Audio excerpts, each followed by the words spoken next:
Good morning, Thursday, March 24th, 2022. Ed Larkham here, Simple Human Action, a channel that speaks to the importance of sound money and why it is fundamentally necessary for freedom, liberty, and prosperity for all people in any society. It may sound like a rather lofty presumption to state that sound money is the foundation that creates true human liberty and the freedom for individuals to make choices of their own. However, this channel will provide compelling evidence and documentation that will prove that if the opportunity for real prosperity is to return for the greatest number of people, and the rapidly increasing slide into collectivist ideology and ever more socialist government practices are to be stopped, and widespread public impoverishment is to be prevented, then a wider understanding and appreciation of sound money, what it is, and how it can prevent the debasement typical of fiat currencies is essential. Only then will citizens be able to be empowered to drive innovation and restore their economies to genuine health. For the purposes of this episode, sound money is a stable store of value and a media of exchange. It is the bridge between consumption and production. It is a currency backed by gold and/or silver. This is essentially suggesting a return to a gold standard to back the currency circulating within any particular nation. It can be adopted by any particular nation. This is, of course, anathema to any central bank or government for reasons that will be discussed in detail in future episodes. But what is fiat currency? Fiat currency is a monetary token that may be issued by any sovereign or government or dictator for that matter. It is a currency that is not backed by any store of value, such as gold. It is backed only by the trust and faith in the issuer of the currency. The public are obliged to use the currency for production and consumption and the payment of taxes. But there is a problem with every fiat currency ever created and ever used. They have all been debauched by the issuer.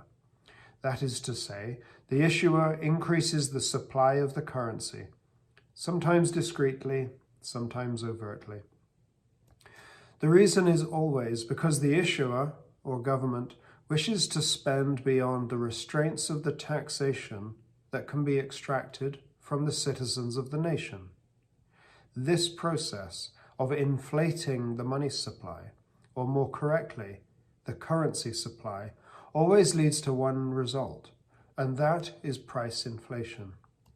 Price inflation of goods in the economy is always evident as the symptom of the expansion of the money supply. And this is the crucial element to grasp about price inflation. It does not represent or reflect an increase in the value of the goods in the marketplace. It very specifically represents the loss of purchasing power of the currency, directly because of the increased volume of the currency produced or issued by the issuer. It is, by any definition, counterfeit currency. It does not represent or reflect an increase in the value of the goods in the marketplace. It very specifically represents the loss of purchasing power of the currency directly because of the increased volume of the currency produced or issued by the issuer. It is, by any definition, counterfeit currency introduced into the economy. And it can be demonstrated that in all cases throughout the last 2,000 years, that this process rots societies from the inside and tends to be so discreet and insidious in its symptoms that very few people can discern the cause. I'd like to share some notable examples of the problem.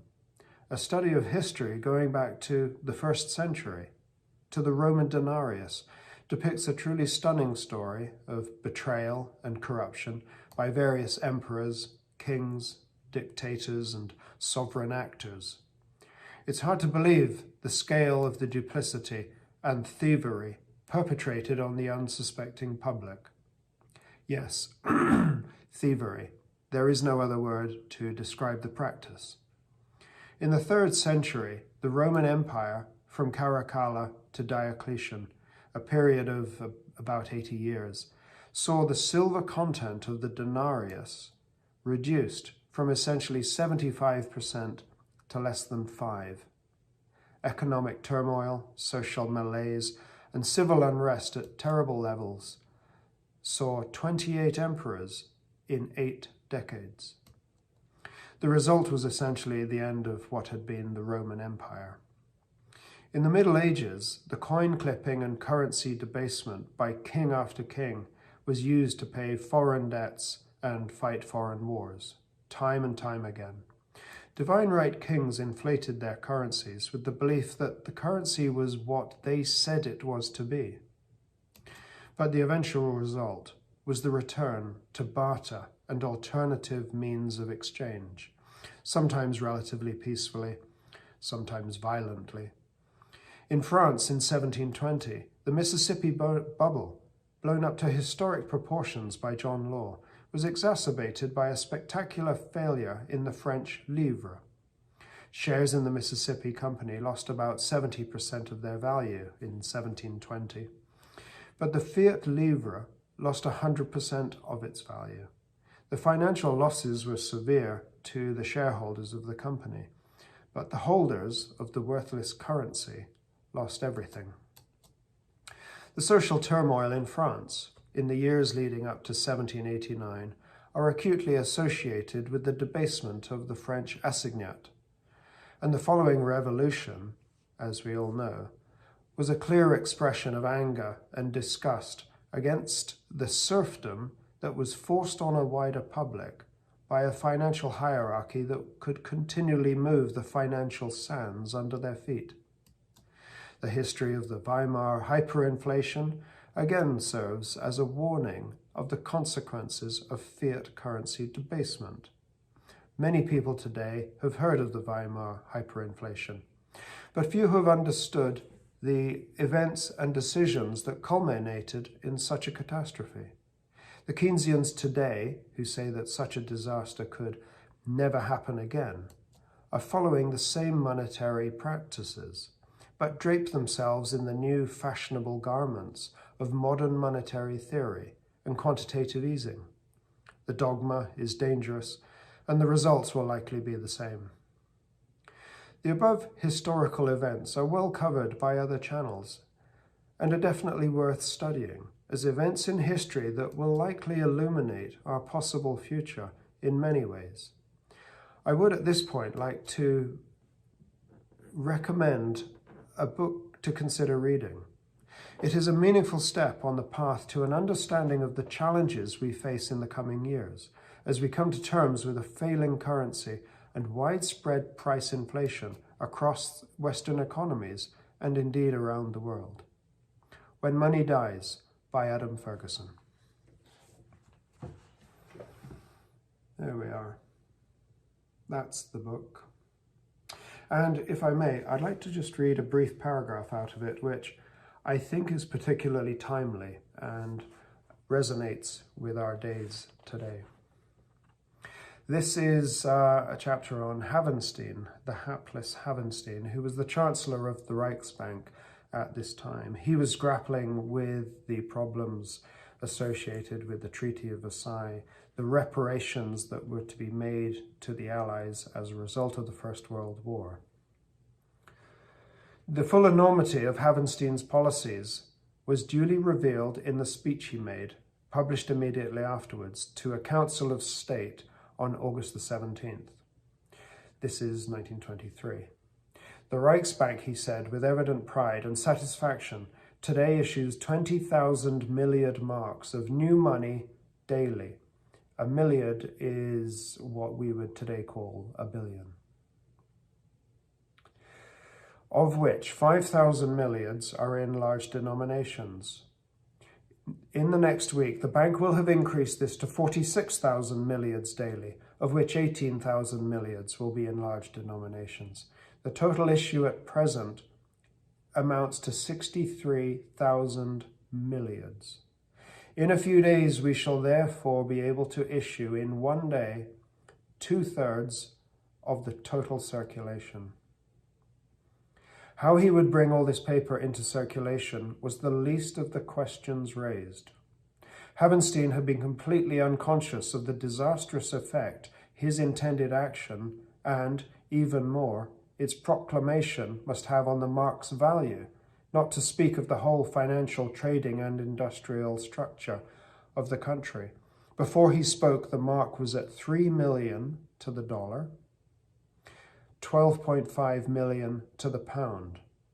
Within 48 hours, it fell to 5.2 million to the dollar and 22 million to the pound. I think this is quite appropriate to the quantitative easing that is going on at present. Although it is justified by governments in many ways, it does not change the effect of undermining the value of currencies and the impoverishment of the public, as it did in Austria and Germany in those years, 1923-24, and the recovery took some time. It's a detailed look at the events leading to those fateful months in 1923. I'd highly recommend searching out a copy for your library if you have the opportunity. And if you're beginning to ask yourself questions about what is money, what is fiat money, and what are its possible consequences. I hope this has been a useful preface to this channel. I must admit, this is a first for me, but if you're observing, like many, that there is something truly fundamentally wrong with our monetary system, then I hope this may be a useful resource to you in your own journey to why a gold standard, and in fact possibly a bimetallic standard, would be an essential pushback against government overreach in all areas of our lives. It can be shown historically that for every society to thrive and social welfare to be effective and comprehensive, sound money is the essential component through which we can all thrive and prosper and take care of our communities. Sound money can be shown to be essential for social responsibility and social welfare. This is the essence of what I think this channel can demonstrate. I hope this introduction has been helpful and has perhaps piqued your interest, and perhaps it helps hold a candle up to your own journey towards why it is now critical for a quick and meaningful return to sound money. And that means a gold-backed currency. If you found this episode helpful, I hope you'll hit the like button and consider subscribing to my new channel as we move forward with this project. Thank you, and I hope you'll join me for the next episode. All we need is simple human action.